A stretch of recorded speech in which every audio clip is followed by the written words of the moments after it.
All right. Welcome to the Pinfall podcast. I'm your host, Liz. I'm joined as always by my lovely co-host, Marcus. Tonight we're talking about Smackdown, I guess. Yeah, I mean it was a go home show, so normally there's nothing you should really expect from it. But normally the go-home shows are used to promote, not promote, but get hyped for the pay-per-view. And the clip show that we got tonight did not do that for Elizabeth. Yeah, although I'm pretty hyped for the main event now cuz those three promos that we got were fantastic. Dude, Daniel Bryan sang his little heart out tonight. I love that for him. Daniel Bryan was fantastic in that promo. Edge, he repeated himself a lot, but he had a lot of energy. I was suddenly like, okay, you know what? Fine, Daniel, you can be in this match. A little mad about it, but. And then Roman changed my mind about a few things. I think if there was anyone who was the most convincing out of the three promos, it was Roman. Because as soon as he said, I don't need to come out here and sell myself, I'm not a president or anything, I'm just going to win. That was exactly what we needed to hear. To clean my screen camera. I only have a scrunchie to do this with. That's janky, even though I'm pretty sure you have 3 lens cloths. Unfortunately, I can't see any of them. Okay. Welcome, Morgan's Mist. Yeah, promo of the night will be tough. You know what? I feel funny because Oh, go on. Sorry, I'm out of it today. Ignore me. I'm rambling in a corner. Match of the night will also be hard because there was nothing. Same with Wrestler of the Night. It's gonna be a tough best of the night. But tough but easy, I think. Huh? Tough but easy. Yeah. In the sense that when you're not given a ton of options, But the best of the night will not be what we end the show on because we have WrestleMania tomorrow. Stay tuned till the end of the show for our predictions for WrestleMania. All 14 matches we're going to be predicting tonight. So we might go through the actual episode a bit fast because we will be talking a lot about our predictions. And they will be live predictions. Normally we do our predictions before we get onto the podcast, but today Mark said, why not do it live? And I said, yeah, whatever. Yeah. We don't deliberate so much when we state our predictions, so this time we're gonna go through that thought process. I also just want to say something. What's up? So we did Pepita's predictions. Oh, which we will also go over during our prediction segment. I apologize for the cat. She doesn't know what she's doing. Just a precursor in case you haven't seen that video, which Mark, you didn't put that on the Twitter, so you should do that. Yeah. Okay.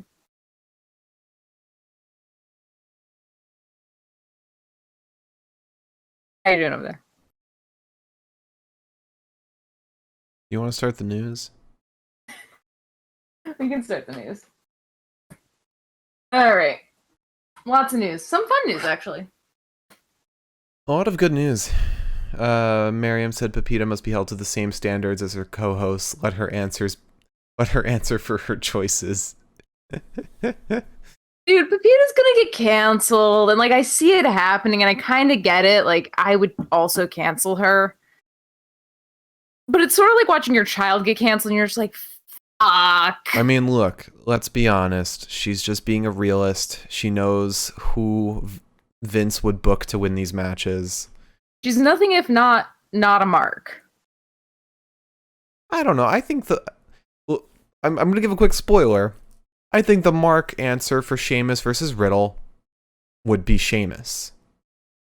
That's what I Sheamus. said. She's nothing if not a mark. Okay. Yeah. Or, she's nothing if not a She's nothing if not a mark. Okay. You could just say she's She's not a mark. Yeah, there you go. Which it's so funny to run this podcast, by the way, with somebody literally named Mark. I think that works really well for us. Yeah. She's not a me. One time I said, I was like, well, I'm not a mark. And you were like, hey. And I was like, that's not what I meant. Good news. Yeah, we got news. All right. This happened a while ago, but I just wanted to bring it up for you because I want your reaction, and it's for a specific reaction, so please keep your ears peeled. Griff Garrison is getting married. Who the fuck is Griff Garrison? Thank you. I saw the headline like weeks ago, and I was like, I want to bring it up. I kept forgetting to. So, thank you for that. Still the best thing I've ever fucking seen. So, some news that people already probably know, outside of the fact that I can't fucking breathe today, is that the WWE confirmed that Sasha and Bianca will headline. Apparently, Drew McIntyre is salty about that shit, and I said, well, let him be. Fuck Drew. Unfortunately, not the direction I ever thought our podcast would take, but... It's been the direction that I've been taking. So it's still consistent with me. Yeah, that's fair.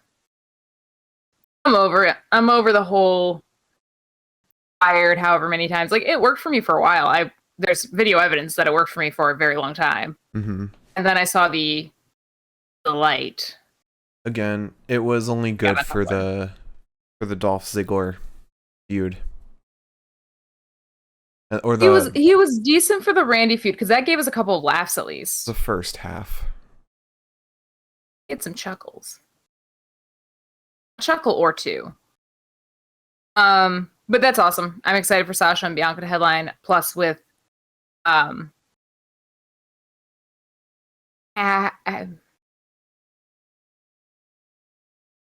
were those supposed to be words? No. I was trying to say something, and then my brain just shut off entirely, like something short-circuited. Do you want to pass me your notes and I could take over? I'll just share it on Google. But I guess because there was like so much like debate as to whether or not they would headline, it's kind of exciting to see that they have gotten to that point. And it wasn't just... there is a part of me that does sort of hope that Sasha will come out like in a couple of years and be like, oh yeah, no, we weren't headlining when I said that to WWE Germany. Like, we were not confirmed for that at all. I just said it so that we would be confirmed, so that the WWE didn't have to take a step back and like be like, oh no, she was lying. Also, Morgan Smith said, Drew said he won't main event. What a mark. No offense. I love referring to Drew McIntyre as a mark because he absolutely is. He is. He is gonna be like, oh, who was that wrestler that never left kayfabe, constantly in kayfabe? Oh, he feuded with Hulk Hogan. Who was he? He had an episode of Dark Side of the Ring. We watched it. Literally never left kayfabe. Was it the guy that was like crazy? Yeah, he was insane. Was he the one that slapped the reporter? Yes. Yeah, no clue who the fuck it is, but yeah. I'm gonna look this up. Do you think that was season 1? It was whatever season was the season with New Jack, right? New Jack. Yes. For some reason I was thinking New Pack, and then I was like, no, that's X Pack. Was it Bruiser Brody? And I was like, no, it was not Bruiser Brody. He just got stabbed in the locker room. Oh, right. Dude lived on a farm. It was called, I think the episode was called The Slap Heard Around the World. So it was probably season 2. Yeah. Bruiser Brody episode fucked me. Slap heard. Oh. John Stossel, or is it David Schultz? David Schultz. John Stossel was the one that got slapped. Right. David Schultz. Thank you, Miriam. It was David Schultz, who legit never left kayfabe, and that is what Drew is going to become. So David Schultz became kind of like a crazy dude, and Drew's just gonna be like, I should be main eventing, and he's gonna be like 80 and then a fucking nursing home. He's gonna be Hulk Hogan. Oh, stop! He is. Yeah. Oh, Yeah. He's gonna be 80 and trying to steal wrestler spotlights, just like Hulk Hogan is. Oh no, no, no, no, no. Not in this house. Yeah, you're probably right, but not in this house. All right. So if my phone unlocks, I can tell you more news. Let's talk about real quick. Mustafa Ali broke my fucking heart. Not just like today, but like in general. Apparently, he posted a tweet today saying that he's basically about him not being in WrestleMania, saying hundreds of excuses, hundreds of hurdles and lies. But at the end of the day, it's on me. No one and nothing else to blame but me. Another year, another WrestleMania that I'm not going to compete in. Nothing has ever been given to me. That this is no different. Next year, you're mine. I was like, dude, you're doing your best. Yeah. It's cool. Like,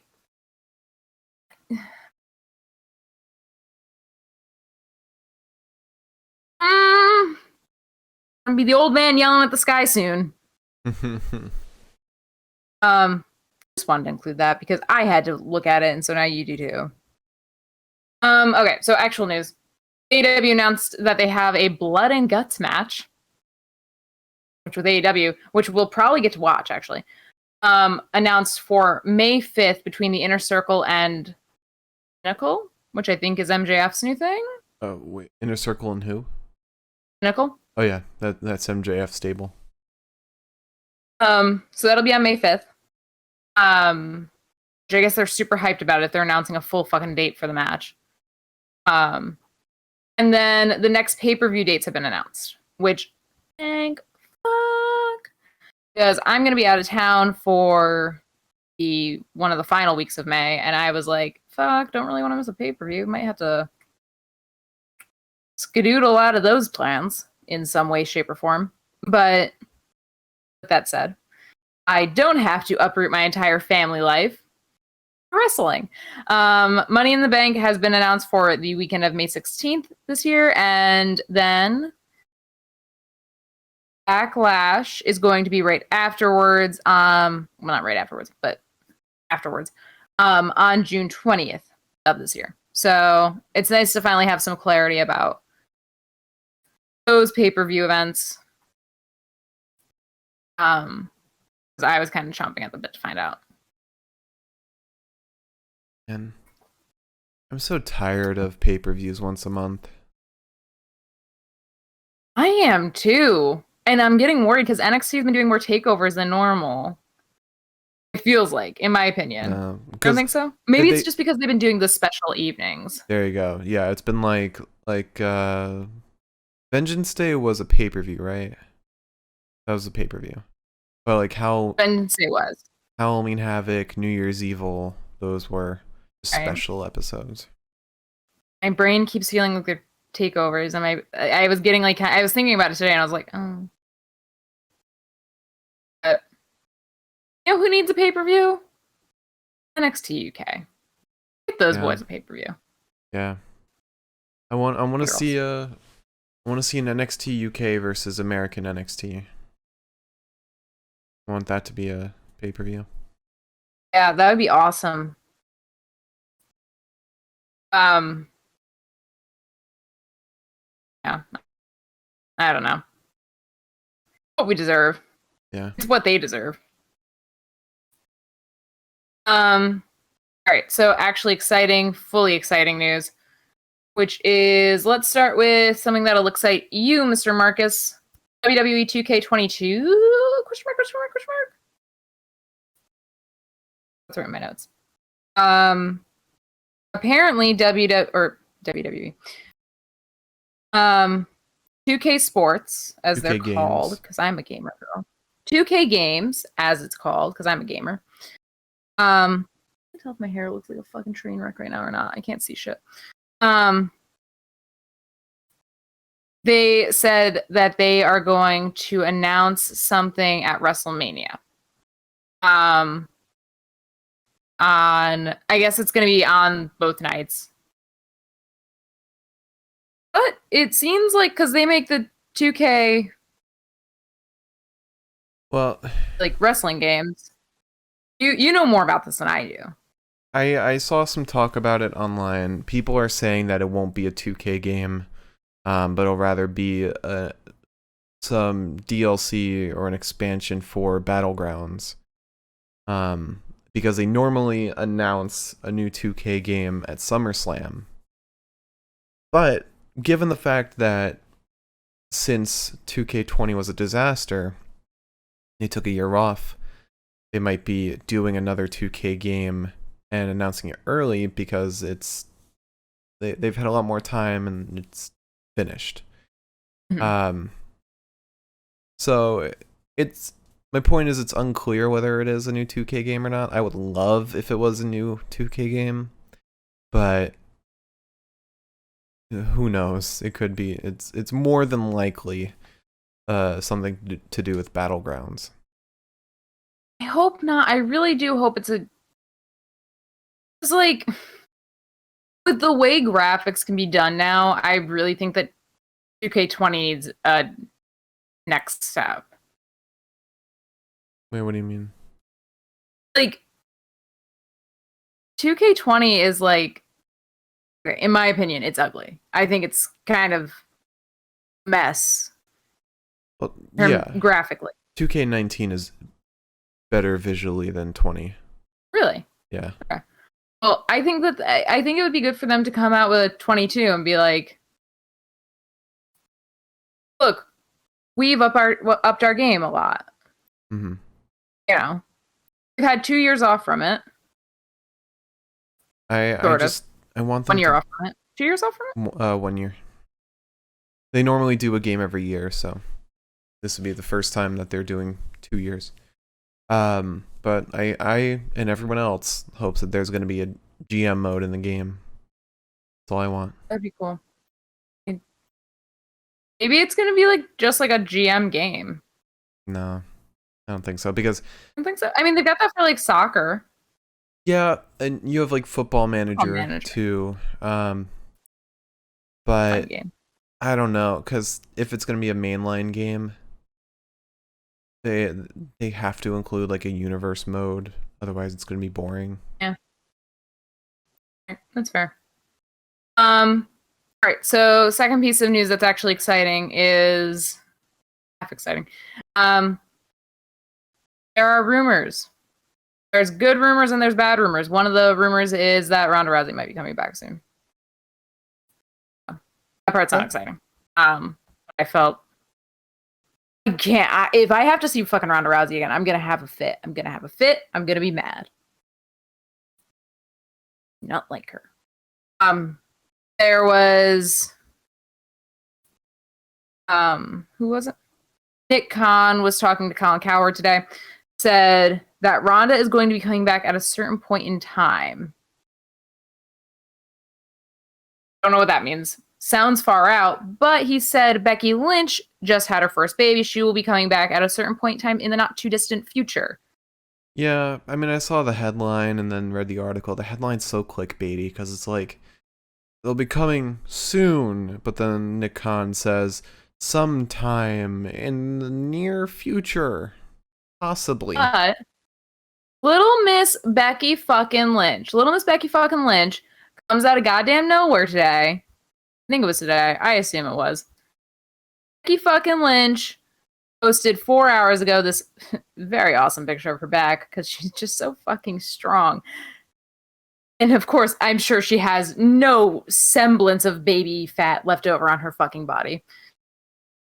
With this thing that my dumb brain had to sit and read through 40 times to understand. It just says, nothing is guaranteed here tonight, only now eternally. One line after the other. And I reread it and I was like, oh, because every first letter of the word says night one. I said, Yay! That didn't even click with me. It didn't? No. But don't get played. She did this with Royal Rumble. She did this with Rumble.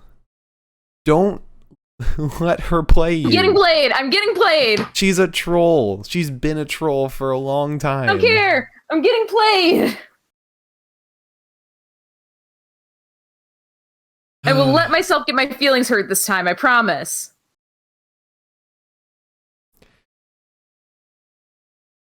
Your heart's gonna be broken. I don't care.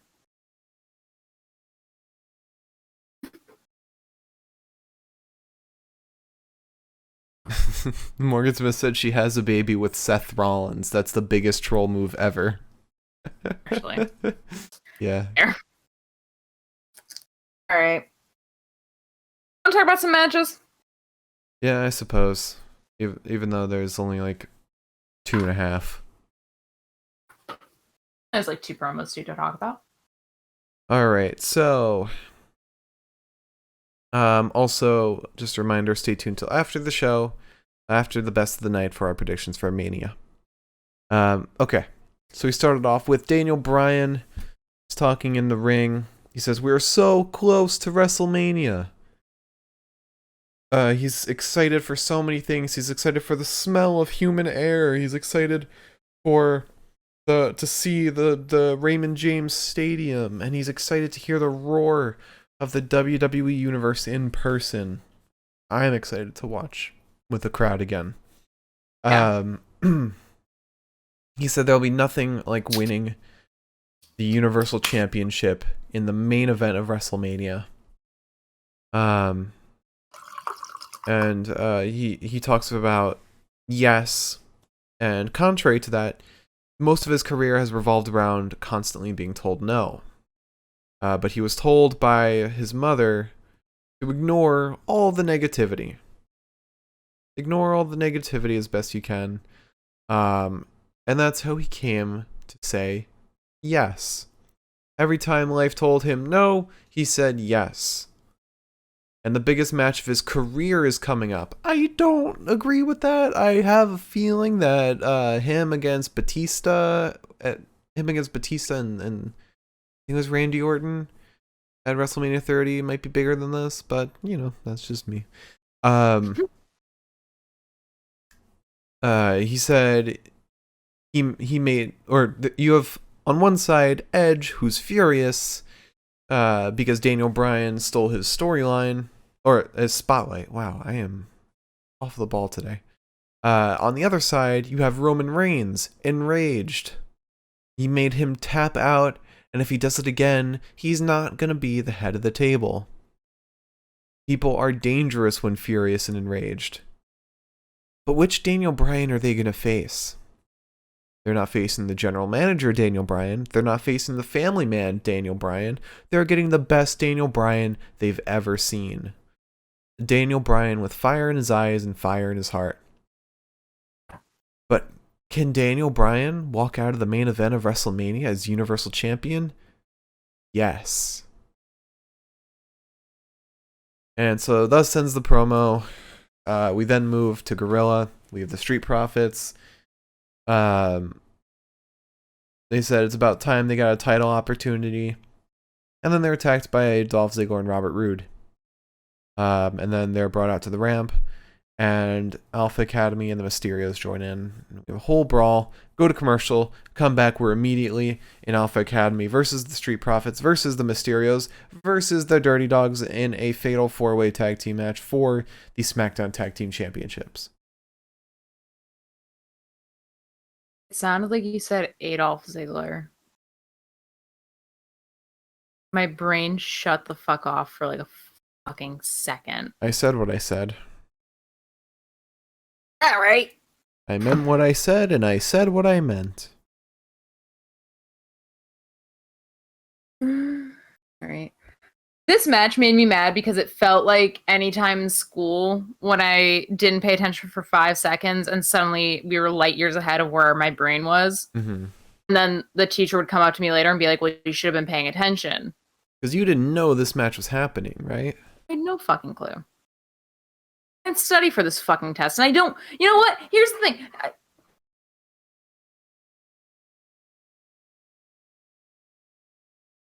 This match was fucking stupid. Sonya Deville agrees with me. Well, no, she didn't say it's stupid. She just said it wasn't fair. Dolph and rude. Stupid. Yeah. Stupid. Lest you forget, she used to be best friends with Dolph Ziggler. I don't care. I'm mad. Let me tell you why. I think you've already told us why. Yep. Alright. To get into this, I'm just trying to keep the fuck up, so I missed 2 fucking notes, I think. There's a drop kick, and then I think like an arm drag to Chad. I'm not really sure. Otis gets in, hits double axe handles to the chest of Dom. Dolph tags in on Otis for the cover. Rude tags in off of Dolph. Rude just kind of bonks Dom around for a little bit. There's forearms and then a big clothesline. You get a power slam to Dominic, and then Gable gets in off of Rude, begins twisting and falling with Dom's arm. Dom reverses an attempted suplex with a crossbody, which was actually really cool, and I'm kind of glad that he's been doing that more often because I think it looks nice. And it shows a lot of like acumen, as the intellectuals would call it. Not sure what the word means, but I don't need to know. I know how to use it in a sentence. So Ray gets in. There's a really decent head scissors from both Ray and Gable after the tag.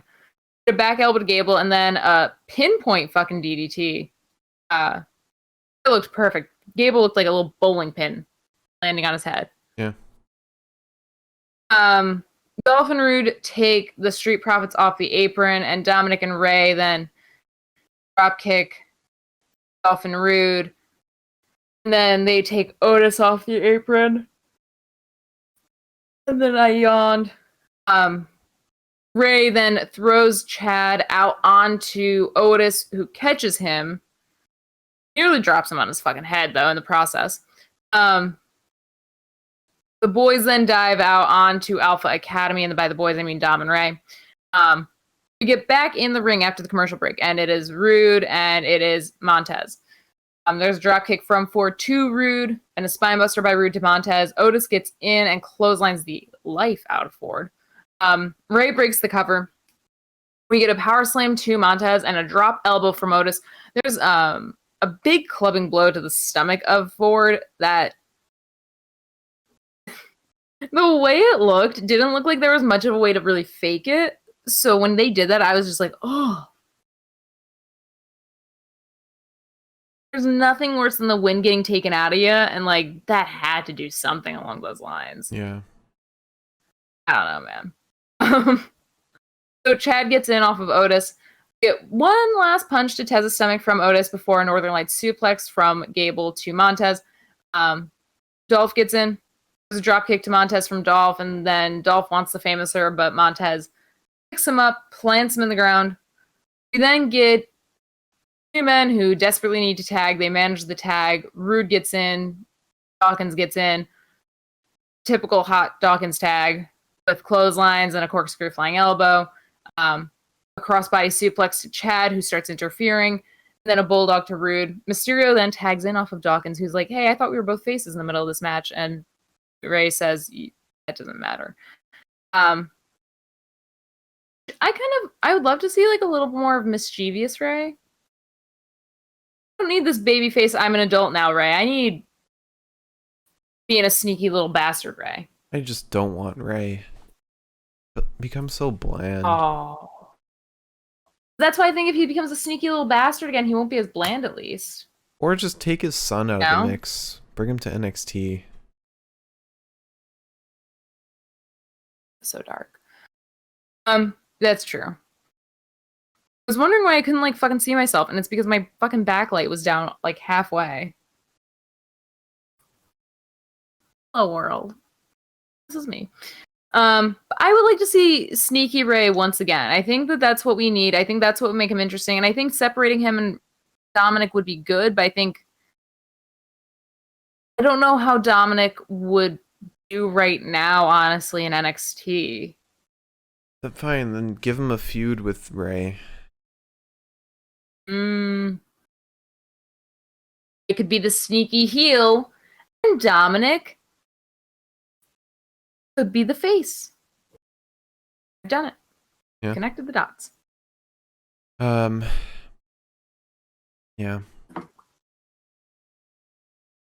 All right. So Dominic gets in. They have at this point set up the double 619. Nope, missed something. Mysterio tagged in, sent Tondon to Rude, loads Dawkins out, sends Rude into Otis, sets up for the double 619 with Dominic. Dominic, after this double 619 happened, Frog splashes down onto Rude. Otis comes in to break things up, but Ray tries to crossbody Otis and gets tossed out of the fucking ring. Montez and Dawkins dropkick Otis. Dawkins and Gable are in after another commercial break, I believe. That's the only way this fucking makes sense. We get a sunset flip to Gable. Gable reverses. We get a backslide to Dawkins. Tez gets in. We get a big suplex to Dawkins, and then Tez frog splashes into Chad. Dolph comes in. Rude tags in. Dolph comes in because he's interfering, by the way. Rude actually is legal. Dolph super kicks Montez, and Rude covers. My laptop completely fucked that up. Made it into Converse. But Rude covers to retain. They kind of steal the titles back, but I think it was I get why we had this match. I don't know what else SmackDown would have done here. Yeah. I feel like it was a stupid match if they already had the titles. I don't care. Well, okay. What is the match gonna be for WrestleMania now?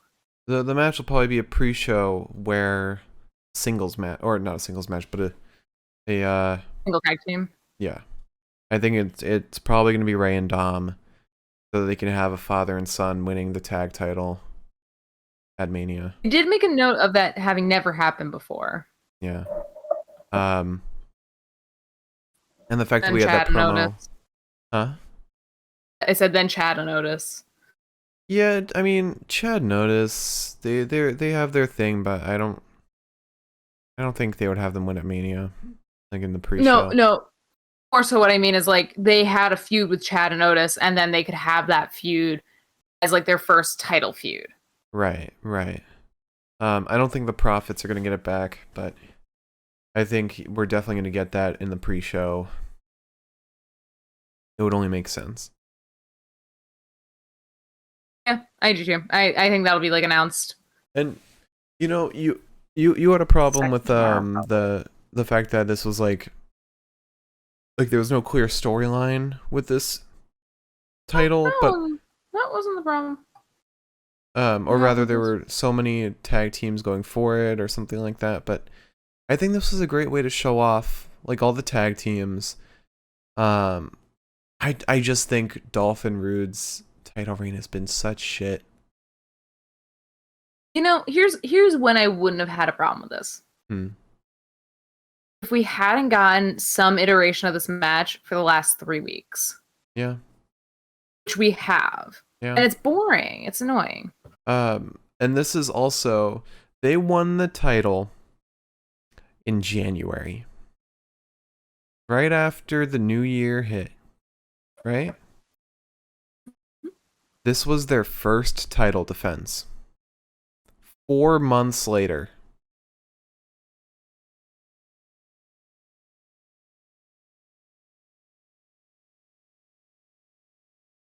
Yeah. 4 months. Voice cracked later. And censored me. I wouldn't mind Ray and Dom winning the titles. Actually, the more I think about it, the more I'm not opposed to that. Yeah. I know if Chad and Otis get it, they would get the same treatment that Dolph and Root have been getting, which is just sidelined for months on end. I'm saying I think the promos could even be cool. Yeah.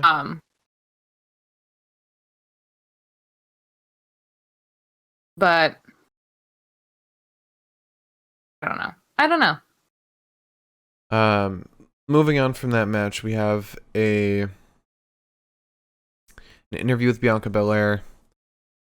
She said she's nervous going into this, which it's nice to have somebody actually acknowledge that they're nervous. Dropped out a second there. Oh, did I? Yeah. Bianca said that she's nervous going into the match at Mania, which is nice to see someone actually say that they're nervous for a match like this. She cares. Yeah. And which is exactly what her father said. She said her father told her being nervous means you care. But she's the best, the BEST of WWE, so that makes her dangerous to Sasha. Because she was also asked if she had anything up her sleeve, like is she willing to do anything to win? And she said no. She said she's dangerous, so that's all she needs. Like she doesn't need to pull out any sneaky tricks, which is good. Puts her in prime babyface position. And she'd be an interesting babyface. Mm-hmm. So we then go to Big E, who's getting his hair cut by his barber. He's talking to the camera to Apollo. He introduces his barber, Big J. He said he goes to his barber to get his mind right. He then we cut to outside. He shows we're in Tampa Bay. Shows like the school where he runs and clears his mind and learns discipline. And then we go to Raymond James Stadium, where he won some kind of award. I forget what award he won. But he's basically saying that this is where my career started, and it's where I'm gonna beat you. If you doubt Big E is gonna win this fucking match, you've got a lot coming. Hope so. Morgan Smith said, I think they put Bianca Belair on the main event of night 1 to get that big babyface pop with the crowd because Reigns is retaining. That makes a lot of sense. I'd believe that. Pulling through. I think they also did it because a lot of people have been pushing for it. Yeah. At the end of the day, you do kind of have to get the people what they want. Yeah. Also, thank you, Andrea0320, for the follow. Welcome to the podcast. Thank you. All right. So moving on from that, after we get that little tour of Tampa, we then have Nia Jax versus Tamina. You know, I raw dog tonight. I didn't have any I didn't use any of my nicotine gum for tonight because I said, well, fuck it at this point. It was also just lazy. And cutting back on nicotine isn't as easy as it looks.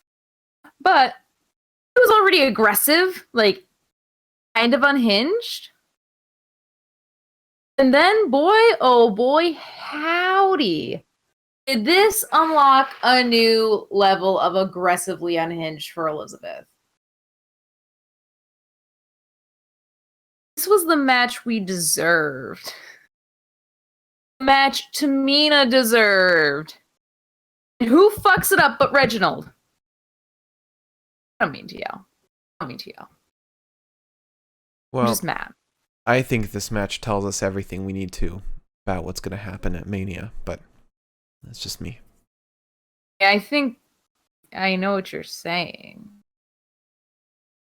You saying that they're dropping the titles? I'm saying Natty and Tamina are going to win the tag team Turmoil and then win the title. At first, I thought it would be Lana and Naomi, but after today, I think it's pretty obvious. You have a lot of faith in how the WWE views Natty and Tamina, don't you? I have a lot of More faith. than I do. I have a lot of faith in WWE being not very creative and basically spelling everything out for us in episodes. We'll see. We'll see.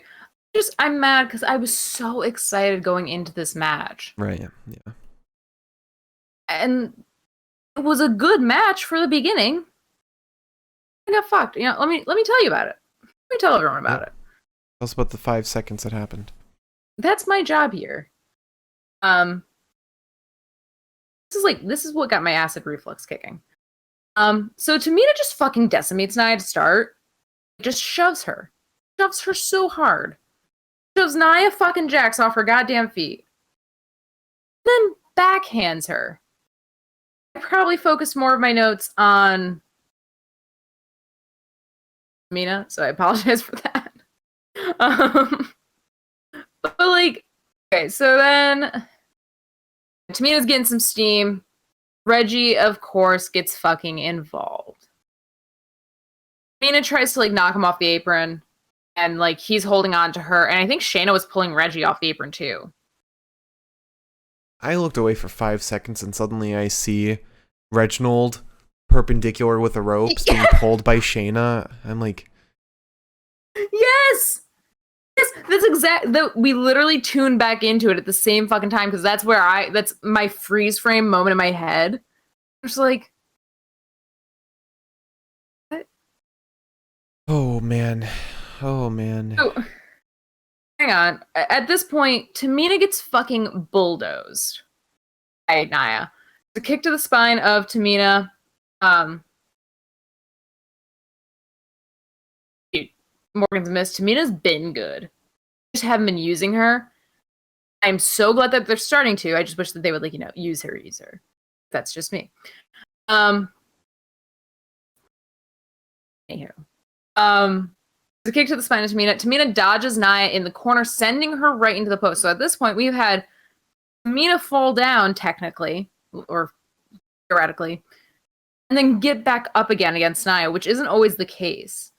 She sends her right into the post. Tamina goes up, heads Nia, send her down to the bottom of the ring.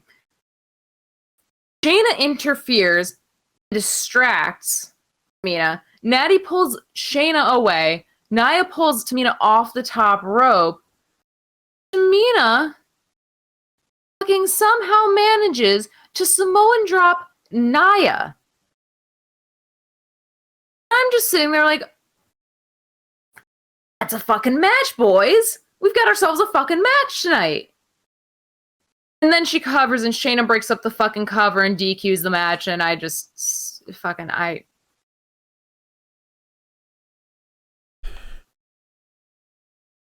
Yep.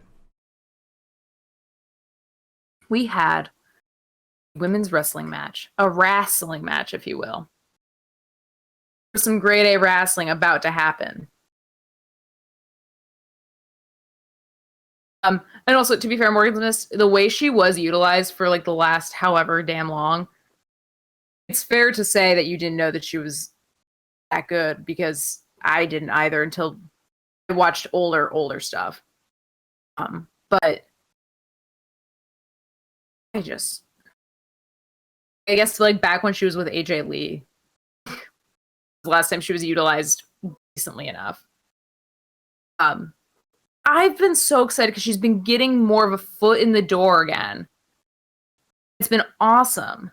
Yeah. Then this shit happens. But we'll see what happens at Mania. Then we have an interview with Riot Squad. Carmella and Billie Kay walk in. Liv and Ruby say that they are laser focused on winning the Turmoil match. Carmella and Billie confirm that they're in the Turmoil match too, so now that's 5 tag teams. Mandy and Dana then walk in. Naomi and Lana walk in. It's cheesy. They brawl. But then Natty and Tamina come join and beat the hell out of everyone. So they walk away unscathed while everyone else is laying down on the ground. So do you... Okay. I don't want to interrupt you. I just have a question for you about this. Yeah. Do you think that Billie and Carmella are Are they going to be part of it, or do you think they're going to be like the first challengers after it's won? No, they're a part of it because then they showed the graphic with Carmella and Billy, and How is this going and the interviewer, I forget if it was Sarah. I think it was Sarah. She said that you guys, Riot Squad, will be facing 4 other teams, which originally there were 4 total. Now there's 5. There's only 4 corners. Okay. Didn't want to be the idiot wrestling fan here. Okay, I didn't want to be. Isn't Tag Team Turmoil different though? I don't know. Let me see.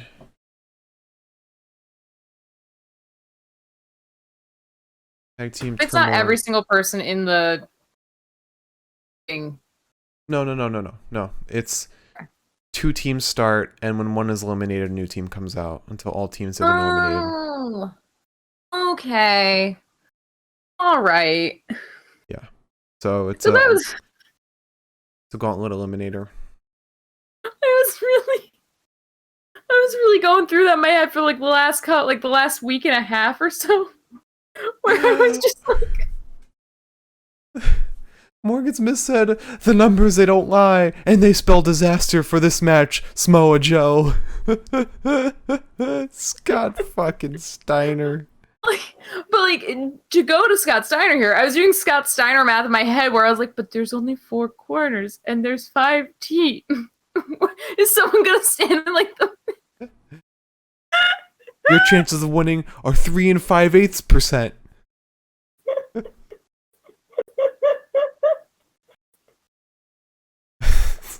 Oh, I don't know if it's the acid reflex or what, but that's just the funniest shit right now.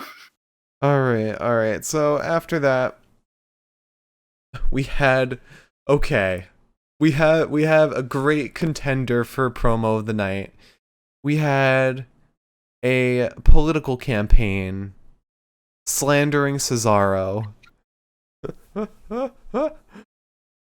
Holy shit. This was so good. This was like a whole smear campaign against Cesaro. And then Seth plays like a whole highlight reel of everything he's done. Oh my god. This was perfect. I love that it was like, this ad paid for by friends of Seth. It has no affiliation with Seth Rollins himself. Being voiced by Seth Rollins. What a nightmare of a man. It was so good. I want to fight him so bad. So bad.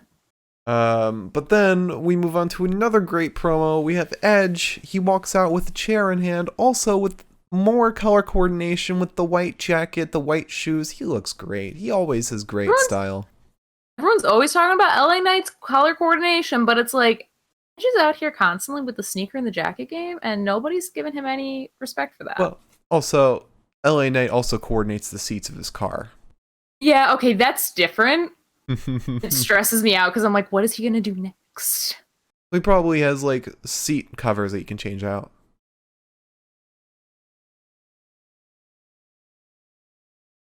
Me.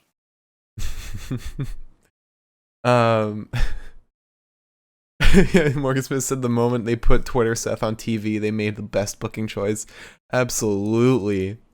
Seth, this is the Seth we needed on Raw. One that just is not taking things seriously. I love it. Do you like that we're still getting the Messiah, but we're getting like F? I wonder if he's gonna debut a new walkout at Mania. Don't. We just got Burn It Down back. Shut up. But he said he wanted to try something new too. I don't want to try something new. Okay. All right. So I have the final say here. All right. So we then have Edge. He sits in the ring. It's very dark all around him. The spotlight's on him. And he said he didn't come back for some greatest hits tour. He came back to main event WrestleMania to be Universal Champion. Daniel Bryan talks about how this match could be his last. This could be his last run. But a month in Daniel Bryan's career is like a year in mine. Instead of the Clash of the Titans, Battle of the Eras between me and Roman Reigns, we now have an indie bookstore clerk joining the battle. Which I fucking love that he just called Daniel Bryan an indie bookstore clerk. I know. I said that and I was like, God fucking damn it, Edge. He said Roman walks around like everyone owes him something. You owe me.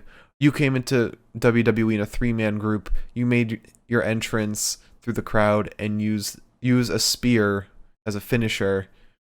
Roman is a Samoan Edge.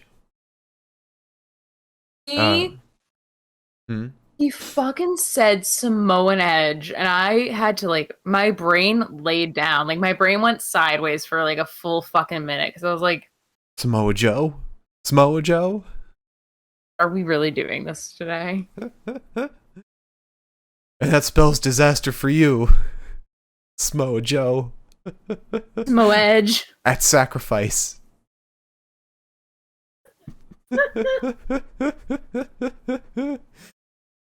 Alright. So, Samoan Edge. He says, you're good, though. This match will take place 10 years to the day after I was forced to retire. But nobody's talking about it. There's not a single announcer talking about it. No montage being played about it. I shouldn't have to jump through hoops to get this. I came back from something most people in sports have never come back from. I'm competing at a level that nobody has ever come back from with this energy. Injury. From this injury. I don't know why I wrote energy. I'm doing Hurricane Ranas off the top rope. I am the rated R superstar, the next Universal Champion. There was something about him when he was like doing Hurricane Ranas off the top rope that just made me laugh, and I don't know why. It just felt like a 12-year-old like fucking comparing himself to another kid where he's like, I'm doing Hurricane Ranas off the top rope. It's also like, yeah, you did it on Jey Uso. Like, okay. Oh, be nice. Jey Uso before today hasn't gotten a single win in 5 months. Then we have Adam Pearce and Sonya Deville backstage. They said everyone's excited for WrestleMania. But Sonya then speaks up and says that I don't feel the tag title defense was fair.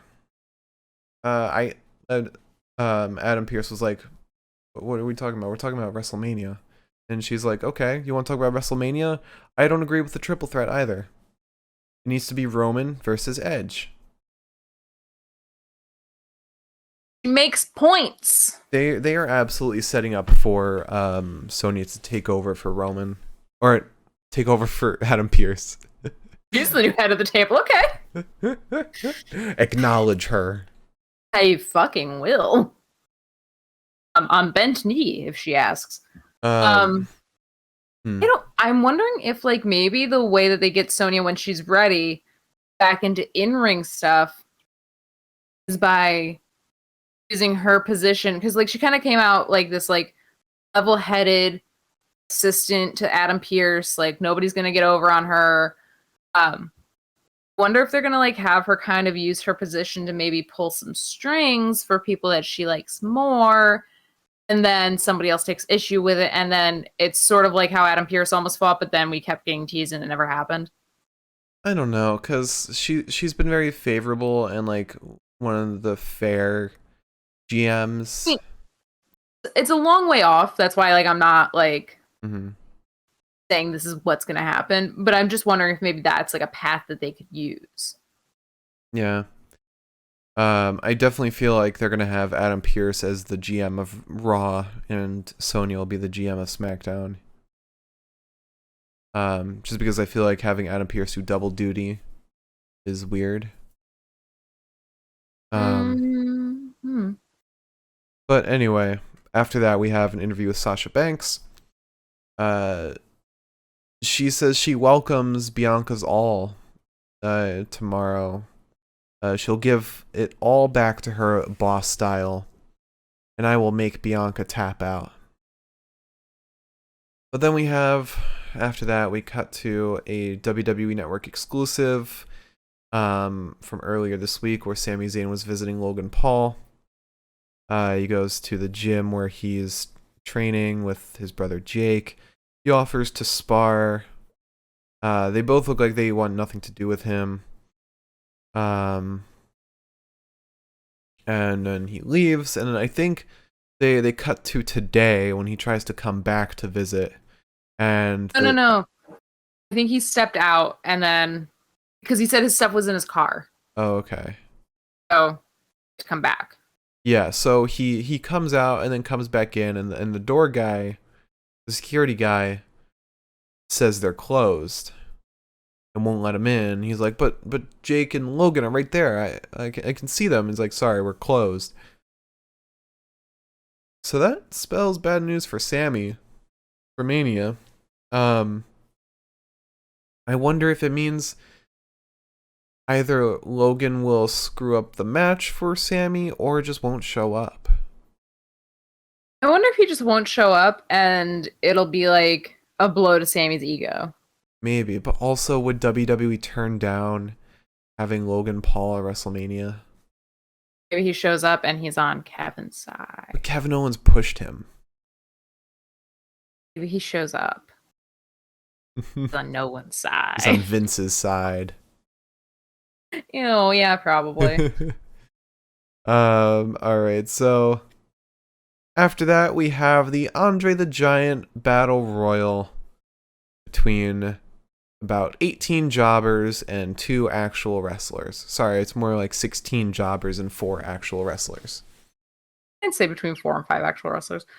For those who are first timers, or this is your first time tuning in when I'm covering a battle royale, I take notes on every single match. I take a fuck ton of notes. I take so many goddamn notes on every single match, to the point where it sort of ruins my wrestling experience, but that's fine because I chose this. I chose to do it. I also have no memory. But with that said, with battle royales, it's very difficult to take a bunch of notes. So I covered who got eliminated and when, up until there's about 5 people left, and then I start taking actual notes. So that said, that was the first to be eliminated. He's eliminated by Shelton and Cedric. Hucky gets eliminated by Shelton and Cedric. And all of a sudden, the entire herd of men are standing off to one side and looking at Shelton and Cedric. And Shelton and Cedric are like, well, we can take these 2 on. No problem. So they decide to take them on, and immediately Shelton is eliminated. Cedric's eliminated right afterwards. After that, Erica's eliminated by Elias. Drew Gulak is eliminated by Mason T-Bar. Umberto is eliminated by Mason T-Bar. Slapjack, that T-Bar and Mace, they were there to protect. Slapjack gets eliminated by Elias. And then this is the first and only time I will mention this fucking name on this show since everything happened. And Mason T-Bar did the Lord's work, eliminating Elias and Jackson fucking Riker. Shits. That's lies. We get Mustafa. He eliminates Mace because, of course, he eliminates Mace. Then Murphy kind of tries to help, but Mustafa ends up eliminating T-Bar as well, which is really impressive, actually, because they're 2 big-ass fucking men, and Mustafa is not a big-ass man. Yeah. I think they wanted to have that moment to kind of show off Mustafa's ability. It gives me more hope that he made it as far as he did today. Yeah. We get a knee strike to Mustafa from Murphy. At this point now, we focus on Lucha House Party. Lucha House Party's like getting along. I don't know if they're like about to do like their little Lucha House Party dance. Lucha. And then they don't. And then Lindsay Fancy Pants goes to eliminate Callisto. Lindsay. And then Grand Metalik says, all right. and eliminates Lindsay because Grand Metalik was never in the middle of that shit anyways. He was always just like, I'm not a part of it. And then Corbin, of course, just rounds it out, eliminates Grand Metalik. Angel Garza is then trying to eliminate Murphy. Murphy, however, rips Angel Garza's pants off of him, sees Corbin coming at him, because now Murphy's standing on the apron, sees Corbin coming at him, throws Garza's pants at Corbin's face, and jumps up on the ropes like he's about to do some shit to Corbin. And Corbin just fucking pushes him off the ropes into the barricade. Garza, who's also on the apron, gets eliminated by Shinsuke. Now it's Ricochet, Corbin, Mustafa, Shinsuke, and Jay. Ali and Ricochet end up on the apron because Ali was trying to eliminate Ricochet. Ricochet brought him out there with him. There's a running knee to Ali, and then a head scissors that eliminates Mustafa. Jay eliminates Ricochet with a super kick. After Corbin gets Ricochet strung up on the ropes. So now it's Jay, Corbin, and Shinsuke. You get a super kick to Corbin. Corbin gets sent to the apron. Shinsuke eliminates him. An enziguri to Jay, and then an STO. He attempts the Kinshasa. That's met with a super kick from Jay. Second attempt of the Kinshasa, successful. Goes to lift Jey Uso out, and somehow Jey Uso manages to lift Shinsuke out instead. To win. Kind of sad I wanted Shinsuke to win, but that's just me. Yeah. Oh, I care. I think... I'm still happy that Jay thinks this is a chapter in his story. Yeah. I think Shinsuke should have gotten it just because he's been kind of fucked over for a lot of storylines. But I think as far as story goes, Jay definitely was the one who should have gotten it just because it will fit in with the story. It's something to make Roman a little more proud of Jay, but also the way that his celebration was cut off by Roman. It sows some seeds. I was really hoping Jimmy would come out. Hope Jimmy comes out at WrestleMania, honestly. Yeah. But I really loved this Battle Royal just because it had a lot of great storytelling. It had a lot of moments that it wasn't just like a bunch of fighting, because you had the Hurt Business going out the way that they did. You had the Retribution storytelling. Businessmen formerly known as the Hurt Business. Sorry, the Freelancers. Here we go. You had everything with Retribution. You had the bit with Murphy and Angel Garza. You had that last bout between Shinsuke and Jay. There's a lot to it, and I really liked it. You had a Lucha House Party too, which was great. A lot of really fun stuff. Yeah, I think it was also a really easily digestible Battle Royale. There wasn't too much happening all at once, but there was a lot happening all at once at the same time. Right. I think it was a good one. Now, right after that, as I mentioned, Jay's celebration was cut off, and Roman Reigns enters. Jay quickly straightens up, joins Roman and Paul in the ring, looking a lot more serious than he normally does. Normally he's like hyped, he's trying to be the energy in the trio, but not this time. He might be a little mad. But he did also finish a Battle Royale. Right, but he also seemed mad. He seemed mad that his celebration was cut off.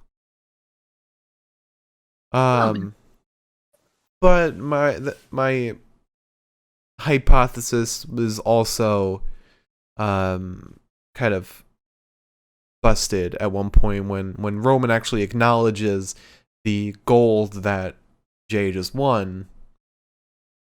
I would have assumed that Jay would have screwed up the match at Mania for Roman, but it doesn't seem like it anymore. Now, Roman says, I don't know why I'm out here. I don't have to sell myself to you. I'm not some politician. I'm just gonna show up and win at WrestleMania. It's not me gloating, it's just my humble beginnings. When I show up and win, it means WWE is winning. I could have one good week like Edge or Daniel Bryan, but no. My whole career is one good week. Who made the title relevant? Me. Daniel Bryan, he mentions that Daniel Bryan keeps saying that he tapped out Roman Reigns. He says Daniel Bryan is holding onto a thread. If he tapped me out, he'd be champion. He says, think the launch pad was special? Wait till you see what happens next. Dreamers are selfish because they only think of themselves. I give things purpose. Everything I touch turns to gold. I save careers. I gave Jay the best year of his career. He just won gold over there. And soon the whole world will acknowledge me.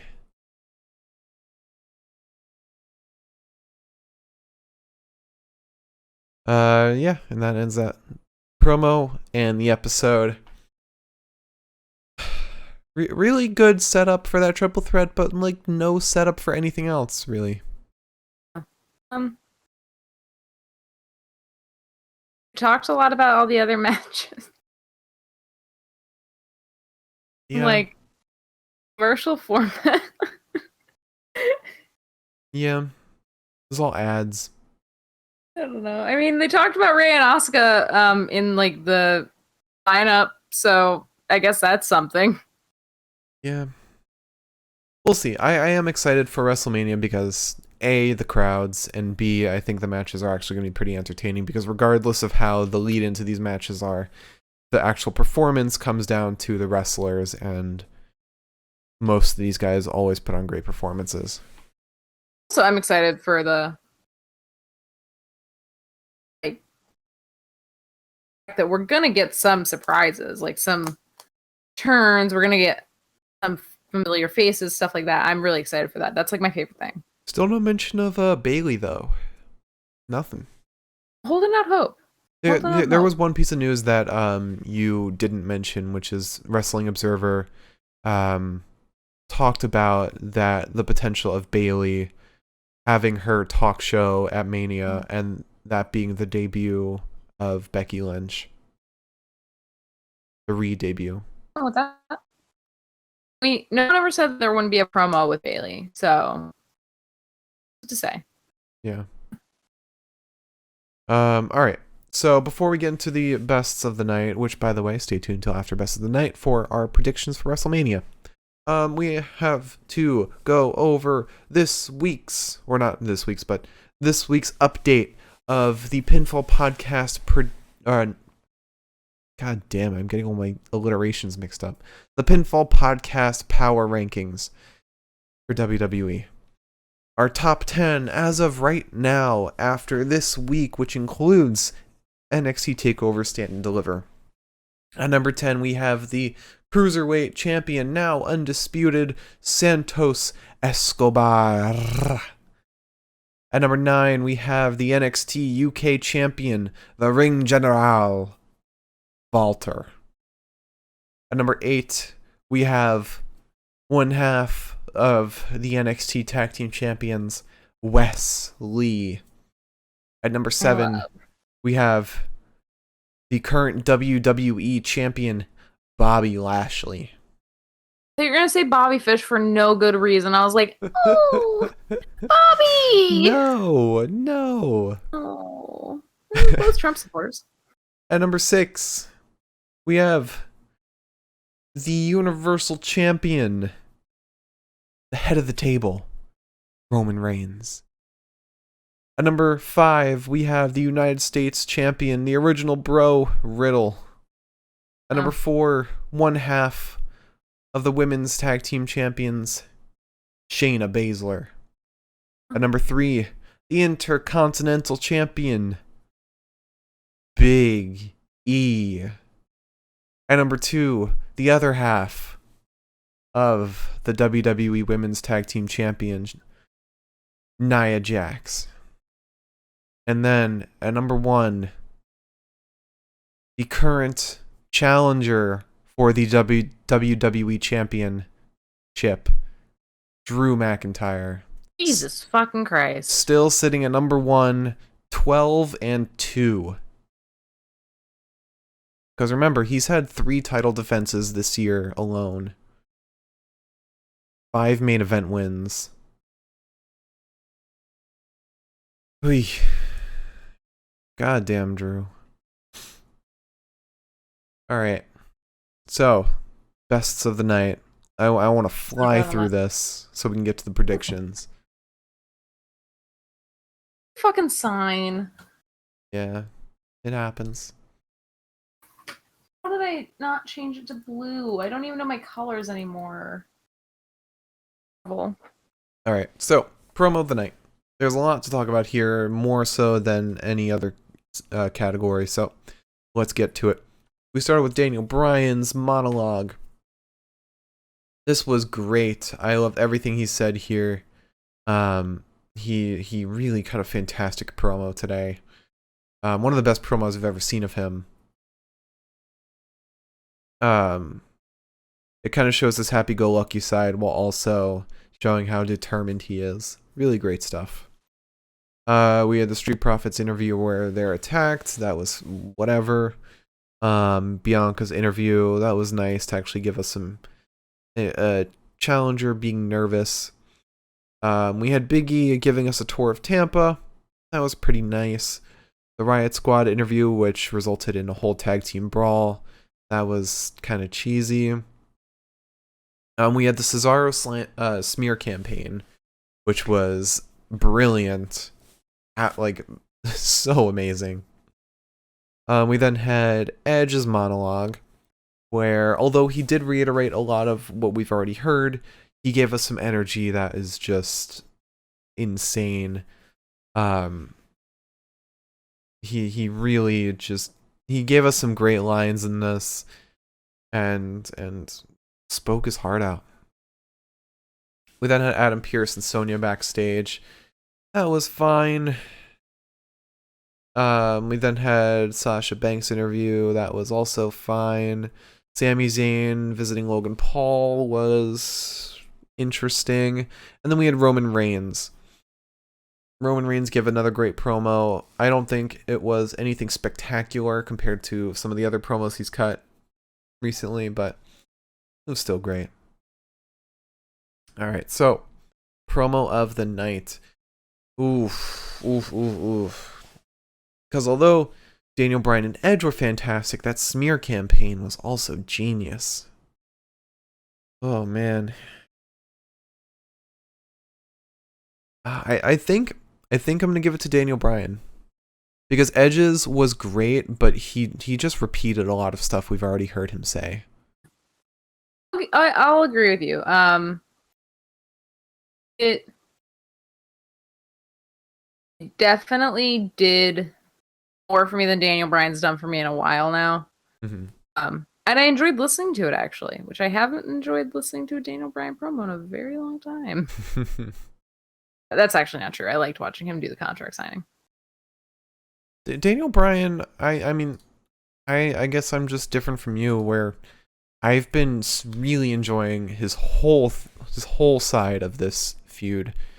I've been wanting him in this match from the start, since before Fastlane.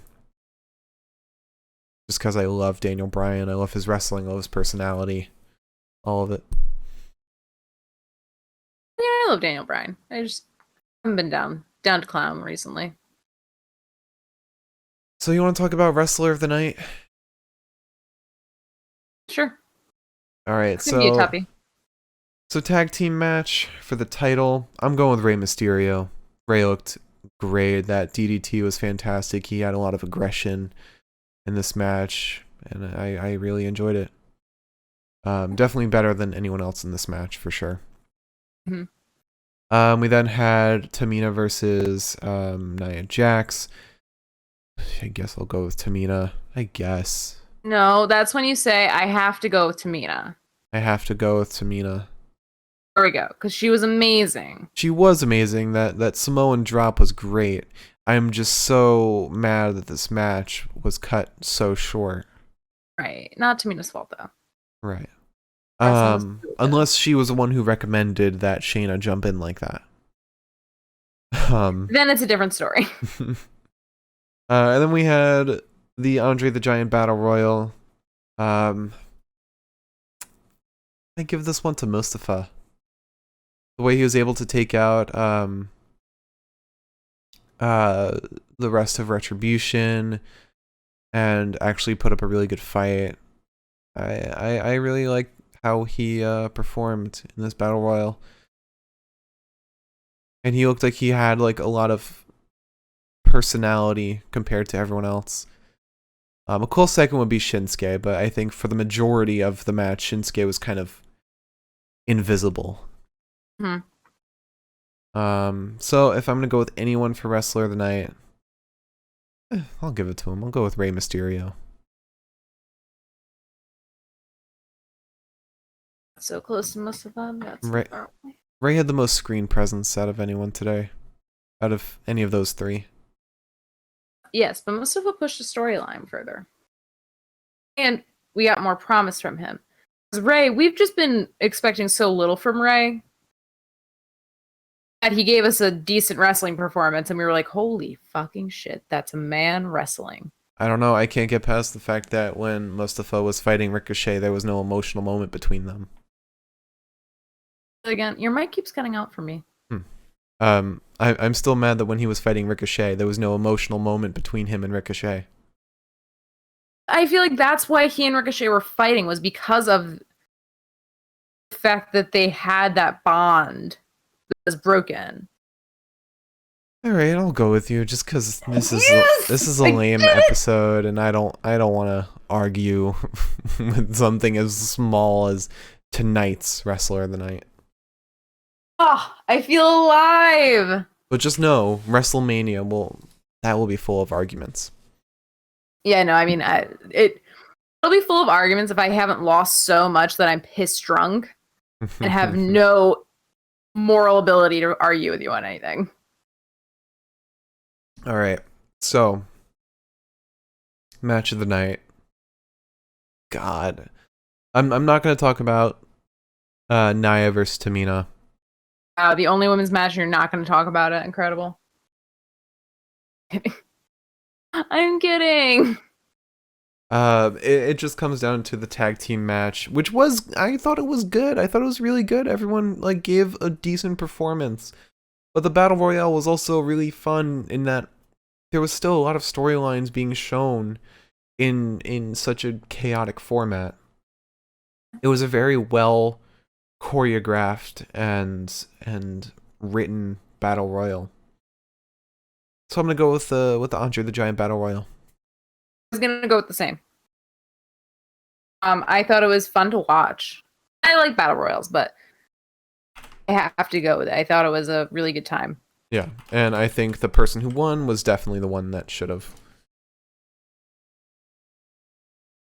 All right, so prediction time. Well, just to run it back, promo of the night, Daniel Bryan argues his side. Wrestler of the night, Mustafa Ali. Match of the night, Andre the Giant Battle Royal. Prediction time. You want to talk about the cats? Oh wait, no, because we're gonna Let's do one at a time. All right, I have the whole list here. So, all right, 14 matches, 14 total. Holy shit! Okay. So, for those who don't know, how our predictions work is we make a prediction of the winner of every single match, and for every incorrect prediction, we have to drink a can. We have to finish a can of hard seltzer before the podcast is over, and that builds up with each match. So if I get 3 wrong, I have to finish 3 cans. And whoever has the most correct predictions by the end of the event, not the end of the night, end of the event, they will be crowned the Pinfall Podcast Prediction Champion. Liz is the current reigning champion after NXT TakeOver Stand and Deliver. So Saturday we won't have that crowned. We won't have a crown until Sunday. But Just whoever have a terrible deficit. right. Whoever wins the championship will be dealing out a punishment for the loser. And that punishment can be anything. We should make something special for if the cat beats us. Cat beats us, I'm quitting the podcast. She made some good predictions this time around. They're actually not that bad. Do you have the list? I don't. Oh, okay. Let me pull up. Let me pull up her predictions. You're gonna hear some clicking. You might hear some music. Don't be alarmed. It might be loud. It probably will be. Drink all the alcohol. Might have to. Okay.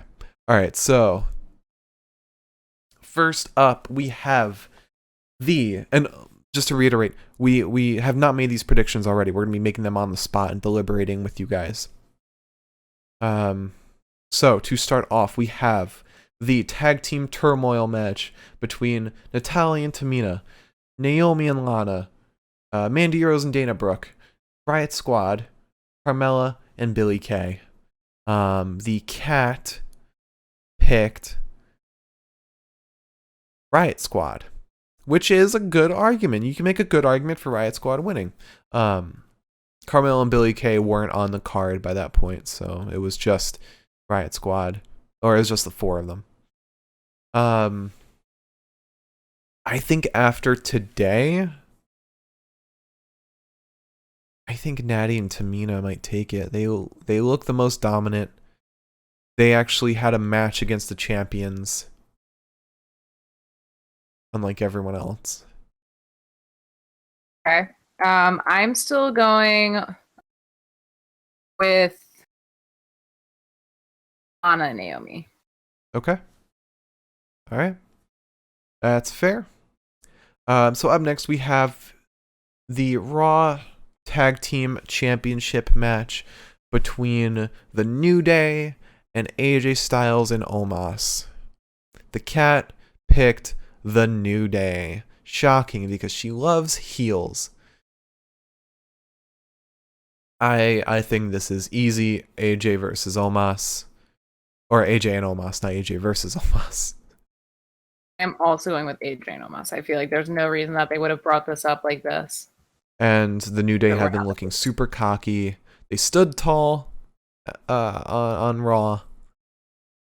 But the most important thing is that they've been feeling cocky as hell. Next up, we have Seth Rollins versus Cesaro. And the cat went for Seth Rollins. Not shocking. But I think I'm going to go with Cesaro. I think I'm going to have to go with Cesaro as well, only because Seth have been looking like a little bit of a chicken shit. Yeah, I mean, he's chicken shit, but also, like, I feel like this in general is going to be a babyface pay-per-view. I think so.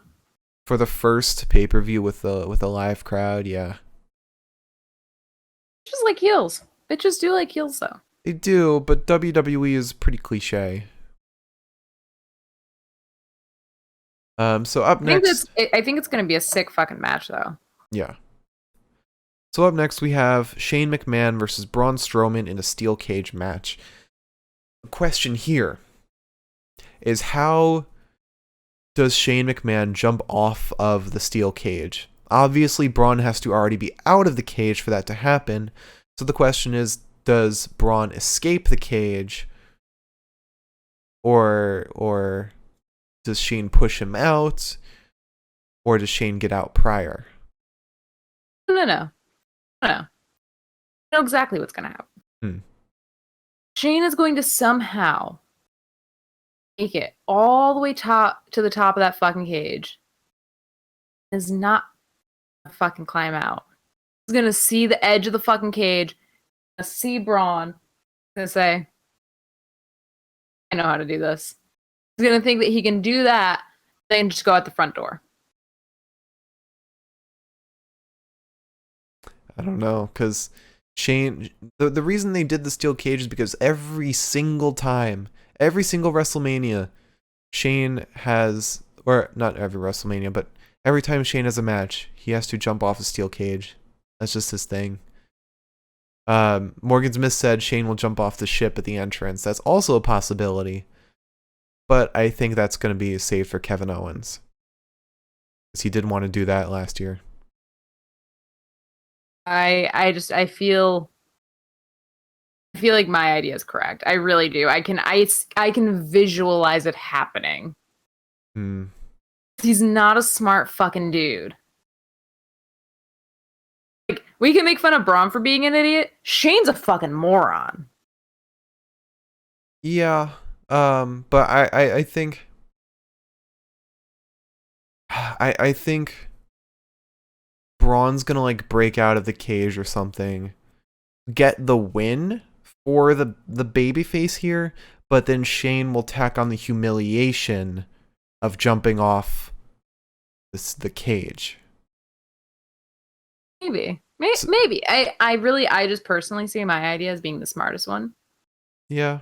If I were to produce the match, this is what I would say should happen. So, also, the cat picked Braun. I am picking Braun. I'm also picking Braun. All right, so all three of us have the same one. Start varying it up a little bit. Family pick. All right, so up next, we have Bad Bunny and Damian Priest versus The Miz and John Morrison. The cat picked The Miz and John Morrison. Liz, who are you going with? I am going with Damian Priest and Bad Bunny. Yeah, I mean, if you're not picking the team with the celebrity on it, you're making a mistake. So I just really want both of those dum-dums to win so bad. Mm-hmm. Yeah. Yep. All right, so up next we have Sasha Banks versus Bianca Belaire for the SmackDown Women's Championship. The cat, I think, made a stupid decision and went for Sasha Banks. Oh, sweetie. I, of course, am going for Bianca Belaire. Especially if this match is headlining night one. I'm also going with Bianca Belaire. Fuck, did we make all the same predictions or did we? No, we made some different ones. We have one different one. Yeah. I won. Sometimes that's all you need. Alright, so up next we have Bobby Lashley versus Drew McIntyre for the WWE Championship. This one is gonna be tough. The cat went for Drew McIntyre. What are you gonna say? I think... you see, it's so tough because the fact that they didn't put this as the headline could mean Bobby's retaining. Especially with the reaction Bobby's been getting as the champion. But also the fact that they cut ties of the Hurt Business and they're cementing him as the heel to take the big hit from the face. I think that's a win for Drew. What you're saying? Yeah, Locking it in? I'm gonna say Drew McIntyre gets the title back. Okay, I'm gonna go with Bobby Lashley because I'll probably be drinking either way. Oh wait, maybe I made the wrong choice. I've locked it in, buddy. Because I'm realizing there's 3 title matches happening on night 1, and I picked for all of them to swap.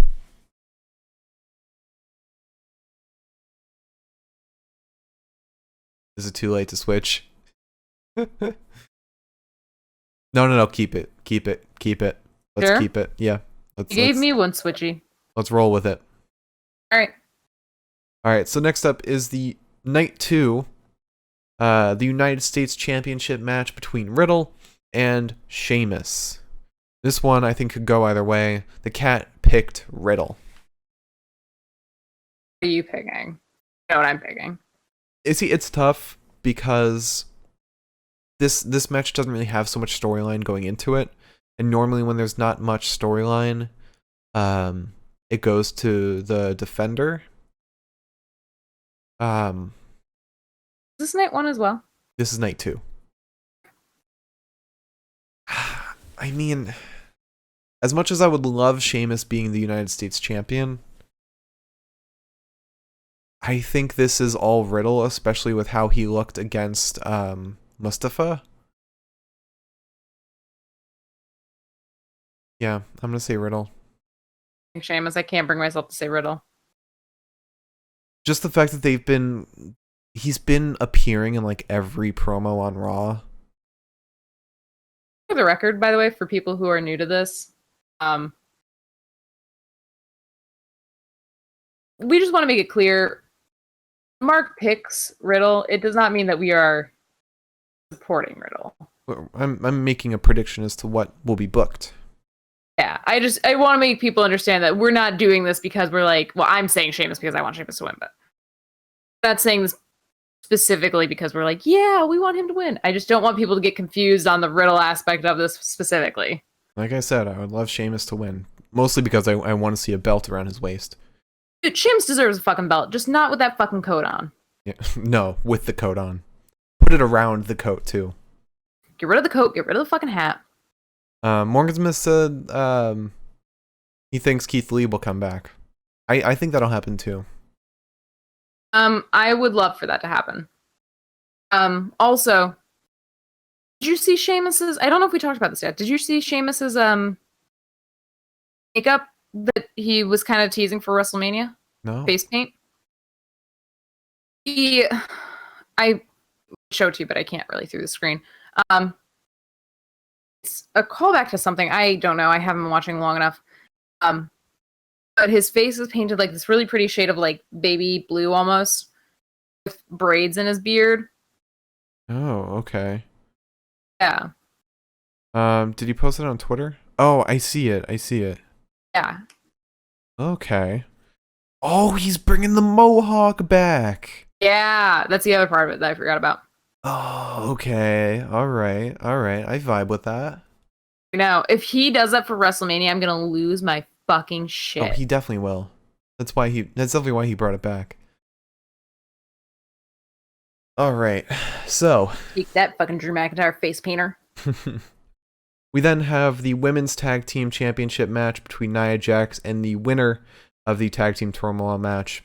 The cat picked Nia Jax and Shayna Baszler to retain.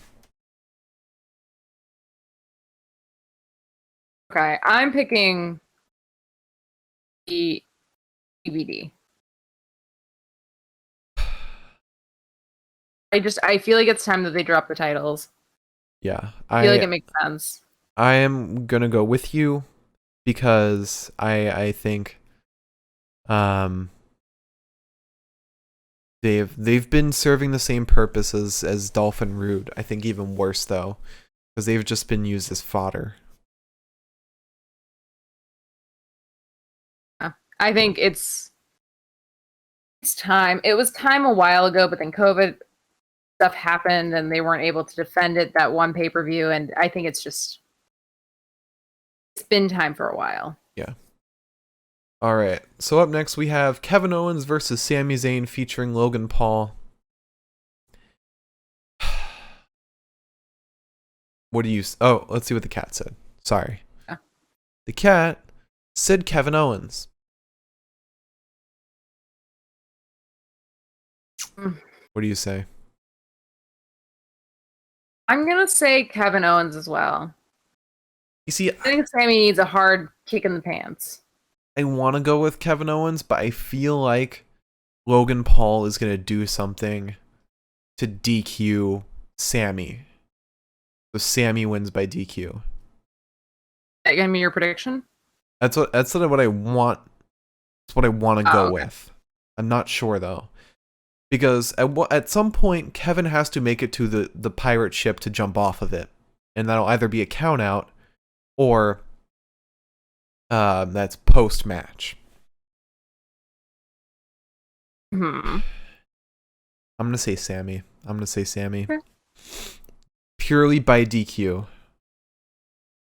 Are you saying by DQ as your part of your prediction? No. Making any fancy predictions this time, I see. Alright, so up next we have the Intercontinental Championship match between Big E and Apollo Crews in a Nigerian drum match. Apparently, the WWE does also not know what the fuck it is. It was supposed to kind of be clarified today, but we did not get that chance. Oh, good. So I assumed it was just a no DQ match. I assume it's supposed to just be a hard-hitting match. I mean, like, be a lot of leg slapping. I'm excited to see what it is, though. I'm not saying I'm not excited for this. I want to see them kill each other. It'll be great. Now the question is who will win. The cat picked Big E. Picking Big E as well. I am also going with Big E. After that promo we got today. Yeah, I feel nervous saying Big E, but at the same time, I'm like, look, it's Big E. One thing he does have going against him is the live music curse. Because apparently, True. if you have somebody performing your music live, that means you're going to lose. More often than not. So it's tough. And Wale is performing his walkout. Bobby used to perform for EO, and EO held the title for a really long time. Unless he loses the title, then goes up to Universal Championship feud. Because that's going to be freed up. I don't know, man. I really don't see Big E losing this one. Yeah, but you would think, given that this is like, what, the 4th time we're seeing this match, they would do something to change it up.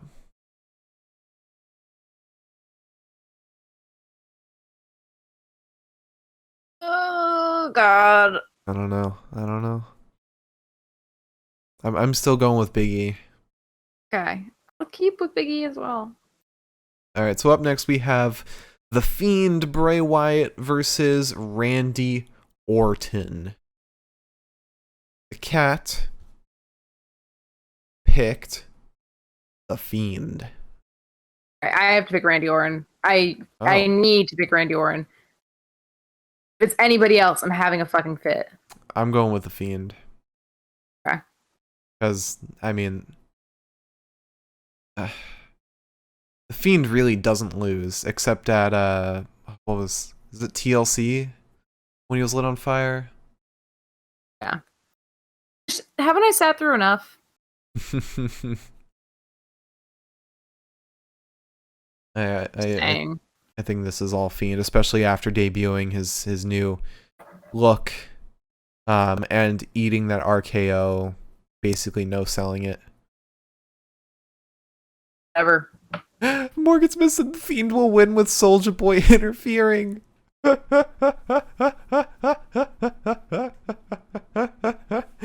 Oh my god. Stop. I refuse. If that were to happen, it would make me hate The Fiend even more. Not hate The Fiend, but hate The Fiend's storyline right now even more than I already do. That's saying a lot. You know what's interesting though? And we haven't talked about this, but there's no there's no weird stipulation to go along with this match. It just seems like a straight up match, which makes me think there's going to be something thrown in there. John Cena. I mean, look, a mind-controlled John Cena trapped in the Firefly Funhouse. I know he keeps saying he's not going to be at WrestleMania, but that sounds exactly like something that John Cena that's going to be at WrestleMania would say. I mean, yeah, he's a troll on social media. So he's like, "Oh, I'm busy filming a movie." Yeah, fuck you. He is filming a show. Fuck you. I'll be there. But there is also the possibility of cloned Randy. Clone Randy. Yeah. And as we've seen with these Fiend matches, DQs don't matter. because the refs are too scared. Yeah.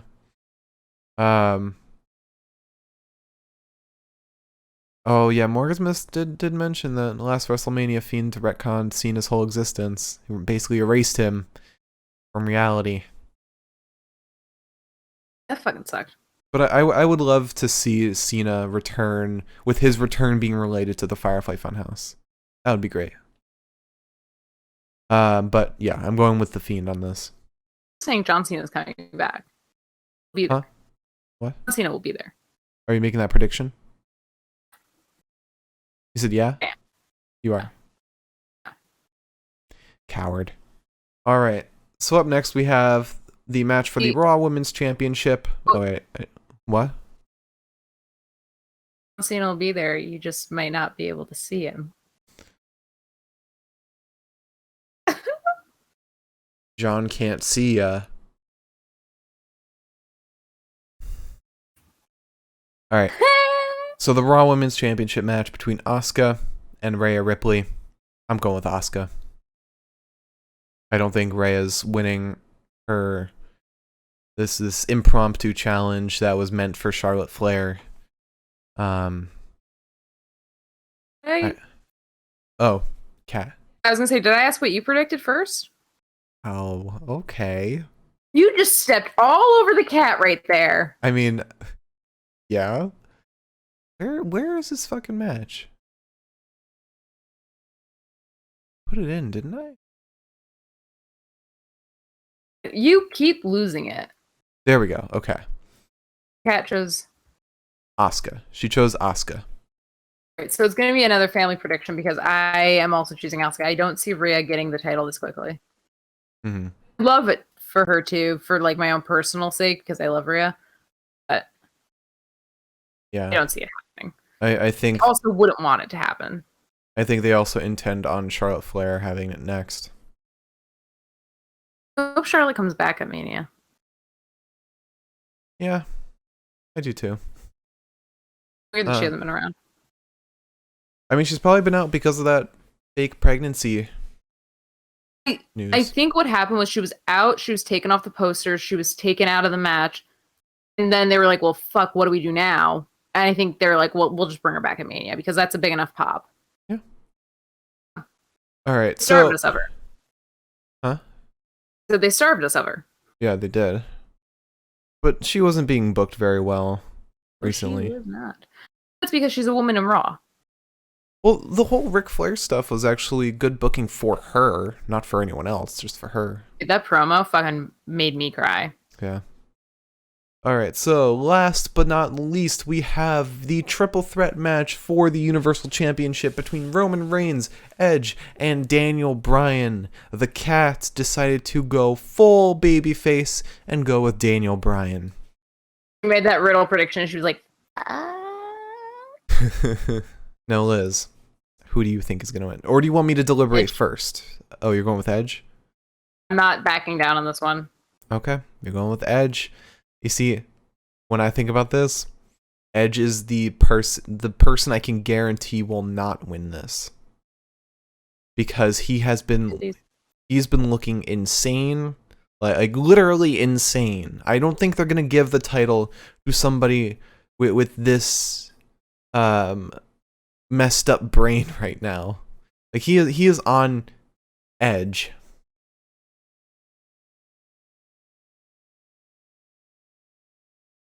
Proud of yourself? Yeah. Now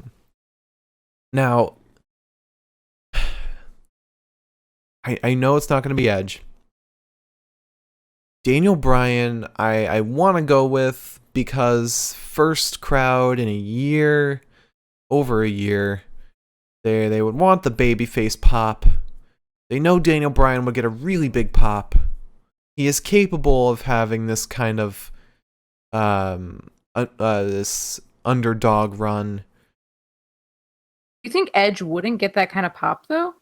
He would, but I think in terms of long-term storytelling, he wouldn't get it because I don't know. There's this whole attitude he's been having just screams. I think giving the he's belt not to gonna Edge get at Mania just sounds like the right fucking thing to do, especially after everything.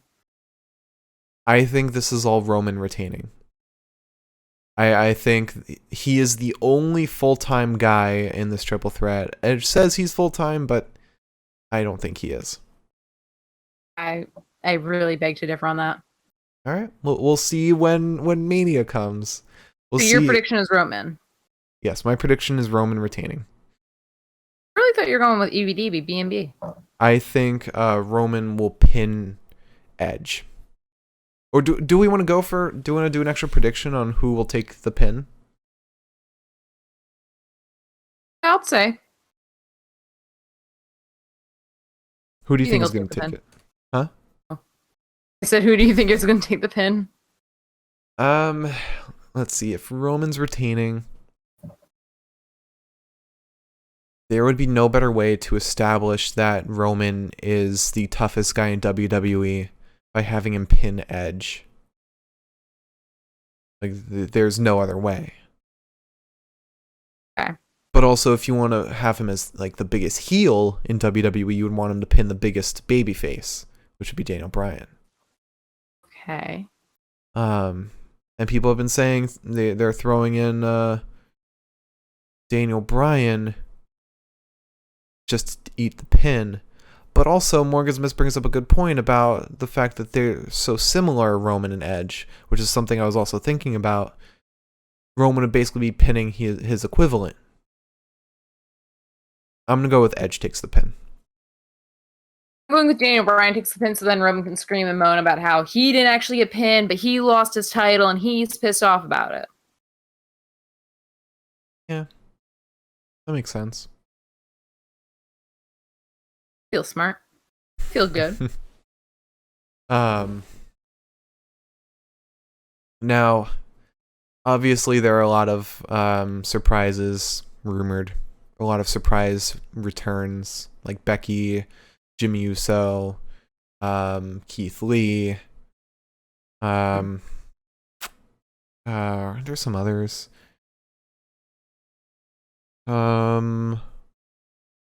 Bailey showing up. Aleister Black. Oh, please, God. Do we want to make a prediction on one person we think will return? I mean, we can, but mine would just be Becky. Mine would be Becky too, so maybe we shouldn't go with that. Yeah. All right, so 14 matches, all predicted for, and then Edge eating the pin in the triple threat. So 15 predictions tonight. 15 predictions. There is a potential for us to drink 15 hard seltzers.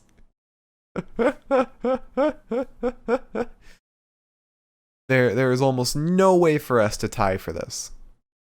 Out of fucking work. Morgan's missed. Thank you for joining us. Yeah, streaming a lot of cool matches. Cool. I'm gonna go plug your stream at the end of our podcast tonight, which will probably be very shortly. But yeah.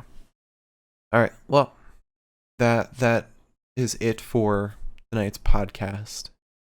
Would you like to close this out, Liz? I would. Hey, you know that guy Morgan missed? Who? Our lovely friend of the show, Morgan's Mist, has a stream of his own. He has his own Twitch channel. It's for Portuguese-speaking countries to watch indie wrestling. So it's called, and I'm not going to try to pronounce this, unless Morgan's Mist can tell me how to pronounce this, but I'm not going to try to because I will butcher it. But I will spell it out for everyone. I'll spell it out twice. So it's twitch.tv/RATOSDERINGUE. Again, that's twitch.tv, so where you're watching this right now, /RATOSDERINGUE. And he's going to be streaming before Mania. He just said he'll be streaming. Main event for his stream will be Drew and Aleister from ICW.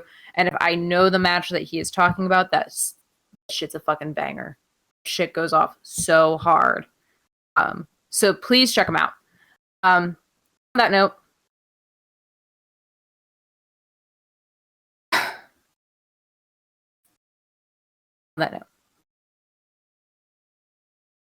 Yeah. if you joined us tonight, thank you so much. Holy shit. If you did not join us tonight, but you joined us in the future, thank you so much. For those who joined us tonight, Mark and I live together. I'm going to say this a couple times probably because I have been really loving the energy that we've been getting. Mark and I live together, so we could literally do this on our couch, talking to one another. So it means a lot when we have you guys around, when we have you guys joining in the stream. Even if it's just you guys telling me later on that you watched it or something, that's awesome. Makes me fucking smile like a bitch inside, so yeah. If that's your goal, you get it. But we really appreciate everyone who joins us. So thank you so much. We will be back for a real kickoff to our WrestleMania weekend, which is WrestleMania on the weekend. We here whenever the fuck WrestleMania ends, and we will continue to be here until the end of NXT on Tuesday. So it'll be Saturday, Sunday, Monday, Tuesday. We are on night 3 of streaming now, which is a lot different from our 3 streams a night. We're not even halfway done that we yet. normally do. Nope. Anyways, please join us. It's going to be a really fun time. This is our first Mania streaming our podcast together. So it's our first WrestleMania watching together, like live. So please join us. It's going to be so much fun. We really look forward to having you guys. So yeah, check us out. And thank you all for watching. Also, Mace responded to a video of him and T-Bar throwing out Umberto from today. And just tweeted, "Begone, thought." Oh man, they're so fucking funny. Stop. All right, so thank you all for watching. Follow, subscribe, all that jazz. Our YouTube is the Pinfall Podcast. You can find Pepita Predicts there. You can also find all of our previous podcasts there. Our Twitter is at Pinfall Podcast. I am at The Bar Cameron. Liz is at Eliza Elaine23. And we'll see you all tomorrow for WrestleMania Night 1. You won't want to miss it. Have a great night, everybody. See you then.